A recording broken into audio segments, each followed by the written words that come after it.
Growing up as the younger sister of perfect Pamela wasn't easy. While she got straight A's and became a successful corporate lawyer, I chose a different path. I wanted to understand business from the ground up, starting as an executive assistant at my Aunt Catherine's tech company, Tech Vision Industries. Another year as just a secretary. Pamela would sneer at every family gathering. Rachel, you're 28. Don't you have any ambition?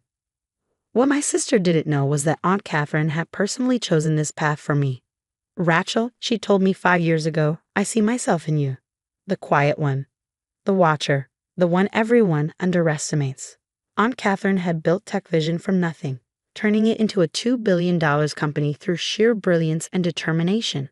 She never married or had children, but she'd always taken a special interest in me, even when I was a little girl drawing circuit diagrams instead of princesses. Your sister might be loud and flashy, Aunt Catherine would say, but true power moves quietly. So I learned. Every day as her assistant, I absorbed everything. How she handled crisis meetings, negotiated deals, managed difficult personalities. I stayed late, took detailed notes, and asked questions that made her smile with approval. Meanwhile, Pamela became the family golden child. She married a wealthy lawyer, bought a mansion, and never missed a chance to remind me of my lowly position. Still getting coffee for a living? She asked sweetly at Christmas dinner. At least you're good at something. Our parents would laugh uncomfortably, not wanting to upset their successful daughter. Only Aunt Catherine would wink at me across the table, a silent reminder to stay patient. Then came the day that changed everything. Aunt Catherine's cancer diagnosis shocked us all. It was aggressive, leaving her only months. Pamela suddenly became the most attentive niece, visiting daily with expensive gifts and grand plans for the company's future. Don't worry, Auntie, she'd say, patting Aunt Catherine's hand. I'll make sure Tech Vision stays in the family. I've already spoken to some board members about taking a leadership role. I just kept doing my job, spending hours with Aunt Catherine reviewing projects, discussing company strategies, and simply being there as she grew weaker. The end came faster than anyone expected. The funeral was massive. Tech industry leaders, politicians, and hundreds of employees came to pay respects. Pamela worked the crowd like a politician, dropping hints about her future role at Tech Vision. Of course, it's what Aunt Catherine would have wanted. I overheard her telling a board member, "The company needs strong leadership, not someone who just fetches coffee." The will reading was scheduled for the next day at Aunt Catherine's mansion. The entire family gathered in her vast library, our parents, Pamela and her husband James, and me. Mr. Harrison, Aunt Catherine's lawyer for 30 years, adjusted his glasses as he prepared to read. Before we begin, he said, Catherine left a video message to be played first. The screen behind him lit up, and there was Aunt Catherine recorded just weeks before her death. She looked frail, but her eyes sparkled with their old mischief. My dear family, she began, I know there's been much speculation about the future of Tech Vision. Pamela, darling, I've heard all about your conversations with the board. Very enterprising of you.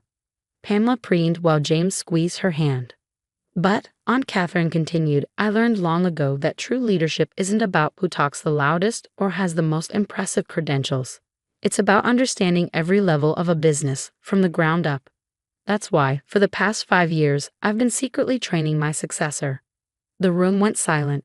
Pamela sat up straighter, smoothing her designer suit. Rachel, Aunt Catherine's eyes seemed to find me through the screen. Step forward, my dear. My sister's head whipped around so fast I thought she'd hurt herself. For 5 years, Rachel hasn't just been my assistant. She's been shadowing me, learning every aspect of the company. Every late night, every crisis, every triumph, she was there, watching, learning, growing. While others saw a secretary, I saw a CEO in training. This is ridiculous, Pamela burst out. She's a secretary. Mr. Harrison cleared his throat. Mrs. Catherine Montgomery's last will and testament. To my niece Rachel Montgomery, I leave my controlling interest in Tech Vision Industries, my position as CEO, and my entire personal estate valued at approximately $500 million. The room exploded. My parents gasped. James dropped his phone. And Pamela. Pamela's face turned an alarming shade of purple. This can't be legal, she shrieked. She's not qualified. She's nothing. I'm the successful one. I'm the one who deserves this. Actually, Mr. Harrison interrupted. Rachel has been secretly attending executive MBA classes for the past 3 years, paid for by your aunt. She graduated summa cum laude last month. I touched the MBA diploma in my bag, remembering Aunt Catherine's proud smile when I showed it to her in the hospital. Furthermore, Mr. Harrison continued, Catherine left detailed records of Rachel's training program, including board member evaluations and quarterly assessments. Everything is quite legal and binding. Pamela swayed in her seat, her face going from purple to white. Then her eyes rolled back, and she fainted dead away. But this was just the beginning. What happened next would shake our family to its core. Pamela didn't stay unconscious for long. As James fanned her face with some papers, her eyes snapped open with a dangerous gleam. This isn't over, she hissed, staggering to her feet. I'm a lawyer, remember? I'll contest this will. I'll prove Aunt Catherine wasn't mentally competent. Mr. Harrison simply smiled. I thought you might say that. He pressed play on the video again. And Pamela, Aunt Catherine's voice rang out, since I know you're probably threatening legal action right now, let me be clear. I've had monthly psychological evaluations for the past year, documenting my mental fitness.